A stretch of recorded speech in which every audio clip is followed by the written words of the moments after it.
Okay, in this video I'm going to show you how to set up Assistive Touch. So you're going to go into Settings, and then you're going to go down to Accessibility on the left side. You want to touch Accessibility. Then you're going to need to find where it says Touch. And then at the very top of that it says Assistive Touch. So you're going to click on there, and you're going to turn on Assistive Touch, and that's going to give you this button right here. And what will happen is you can drag that button to wherever you want it to be, get it out of the way, but it comes in very handy with little kids and working with iPads. And I'm going to show you what I set up when I use how I use this Assistive Touch. So I'm going to go right underneath where we turned it on. It says Customize Top Level Menu.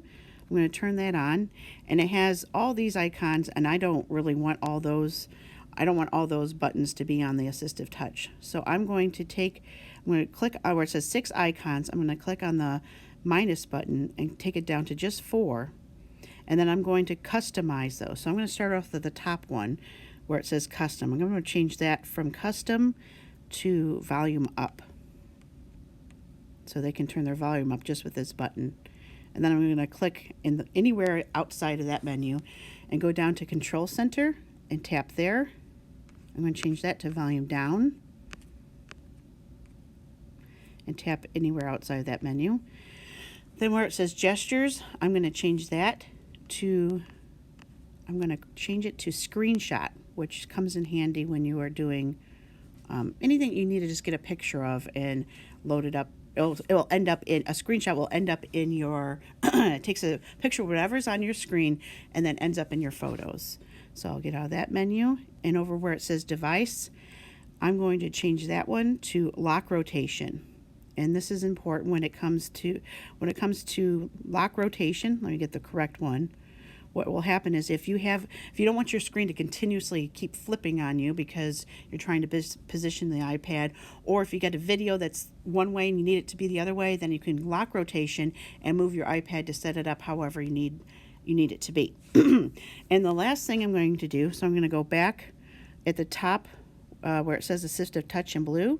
I'm going to go back there, and then I'm going to go down. It says single tap, double tap, and long press. One of the changes I like to do there is I'm going to tap on long press and make a change for the long press to be restart. I'm going to choose restart. And then I'll go back. Assistive Touch is in blue at the top. Go back there, and you can see it says long press is a restart. So now the reason I think these come in handy is that you'll have this, I call it the ghost button, but it's Assistive Touch, but it fades away once it's been sitting there for a while, and it will always be on everything you ever do. And it's really, you get used to it being there. It's not something that takes away from what you're doing, but when you tap on it, it will pull up, volume down, screenshot, and lock rotation. And then all you have to do is tap anywhere outside of it, and it goes back to being just a little square button. Now if I press and hold that, it's giving me the option to restart my iPad. All those things are a little bit difficult for little hands to do, especially when there is a case on the iPad, so it makes it easier to turn the volume up, volume down, and to restart. And screenshot's hard to do too, so it comes in handy. And I found that lock rotation is something that is something you might need your iPad to do from here, especially with videos. Sometimes videos are facing the wrong way, and it can help you out if you have those buttons easy to get to. So that's what you have. That's how I set up Assistive Touch, but you can set up Assistive Touch any way you see useful.